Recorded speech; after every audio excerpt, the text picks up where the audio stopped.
Hey there, want to know the messiest part of Tiger Woods and Elin Nordegren's divorce? I'm going to be breaking it all down, including what's the messiest part of a lot of divorces in this video. So stay tuned.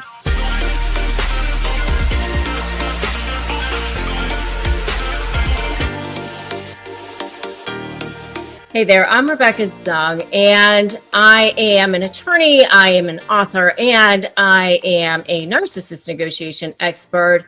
And if you want tips and tricks and a way to grab the edge for free in lots of videos that I have on this channel, then feel free to hit that subscribe button and hit that notification bell. So I have been looking into the details of Tiger Woods and Elin Nordegren's divorce. And, it all kind of started off with a bang. And at the time, I was practicing law full time. And so, I was in Florida and my practice was in Florida. And I actually had practiced really close by there for a long time because it happened in Orlando, and I went to law school at the University of Miami. I practiced in Boca, I practiced in Naples, and I was like all around there in Florida. And Florida, the family law community is kind of a small community, even though there's a lot of family law attorneys, but the community can be pretty small. So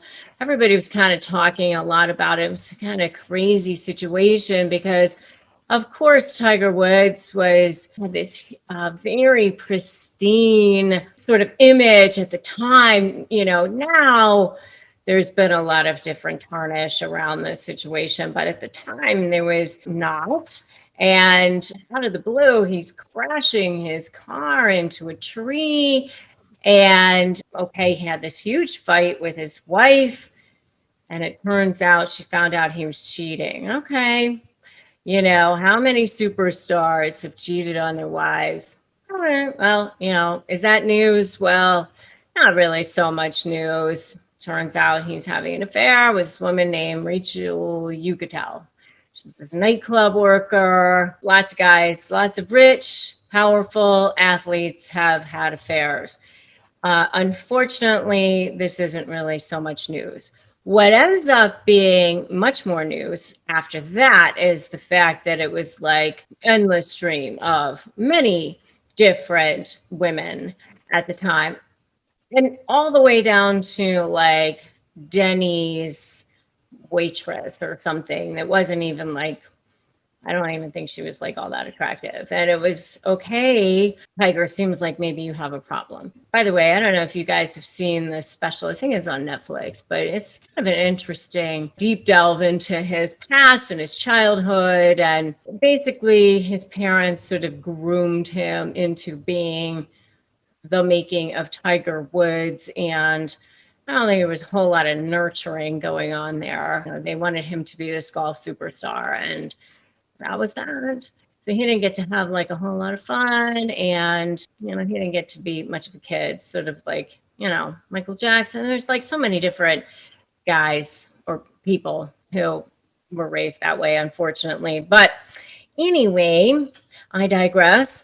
So, he goes and he has this press conference and he's, I'm so sorry. And, I was wrong, blah, blah, blah, blah, blah, blah. He ends up having to pay his wife like $100 million or something at the time, which was at the time like a big, huge settlement, which now seems like chump change in light of the Bezos and Bill Gates divorces. Which, by the way, if you want to know more about the Bill Gates divorce, you can check out my video on the Gates divorce, what's she getting? And of course, that $100 million did not factor in the lost revenue that Tiger had to endure, because he had like a lot of endorsements and he lost a lot of revenue. Once his activities came to light, a lot of those companies went, yeah, no,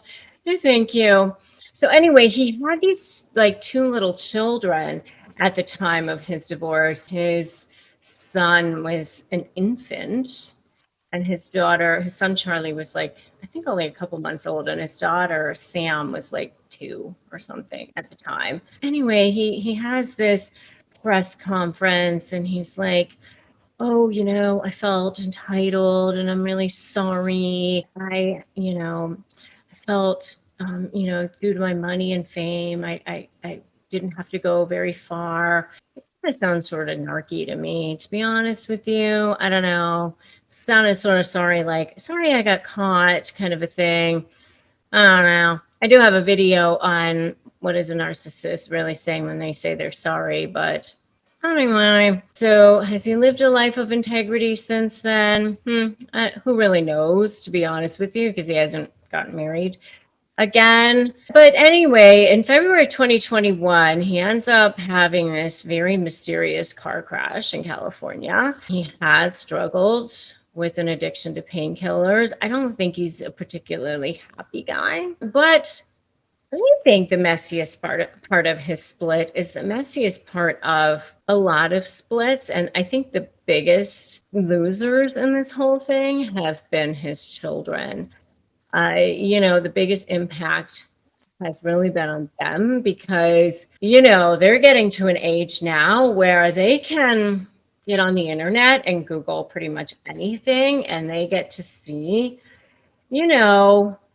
dad's activities and the kinds of things that he's done and the sorts of sordid past that he had and all the women that he was with and all the stuff that he was doing and up to. And I'm sure it's probably not the greatest. And I don't know anything about the ex-wife. I heard something about her, she's in a new relationship and she had another baby recently. And hopefully there's some stability there. And hopefully Tiger has found some level of stability and he's getting to be older now, but the kids have had to go back and forth. They've had to live this sort of high profile life and everybody's kind of got this glare on them. And instead of getting to have somewhat of a sheltered lifestyle in a bit of a family unit, they've had to endure all of this craziness because of, the craziness of their dad and his inability to be somewhat stable and his struggle, his personal struggles. And hey, we're all human. We've all had to deal with our own personal struggles and our kids have to go along for the ride. And I know for me, when I was dealing with my own divorce and I got married at 19 the first time and I had 3 kids by the time I was 22 and I had to go back to law school and all this. And I remember saying to my mom, I wish I could like freeze my kids over here, finish law school, clean up my life, go get my kids, and then resume. But unfortunately, you can't do that. The kids are like part of it. And, so I think that the messiest part of the split is always the kids. So, the message for me and all of this is, for those of you who are out there who are trying to divorce and you're dealing with kids is, try to always remember to put your kids first. It's so hard to do when you're dealing with a narcissist on the other side and you're trying to co-parent with a narcissist on the other side, because co anything when you're dealing with a narcissist on the other side is almost impossible. I mean, you're basically, you're trying to like be the steady one and you've got crazy on the other side, and you just got to set boundaries. You got to get the court involved. You got to have an app. You've got to have parallel parenting. You've got to have as much structure and as much specificity as you possibly can. And you've got to be the one that's steady, and you've got to be the one that's in control and, provides the stability for your children and put your children first. So, hey, give me a put kids first in the comments so that we can all remember to do that. And so I think that's the messiest part of Tiger and Elin's divorce. I always think that's the messiest part of a lot of divorces. Frankly, money is money. Kids are, the most important thing.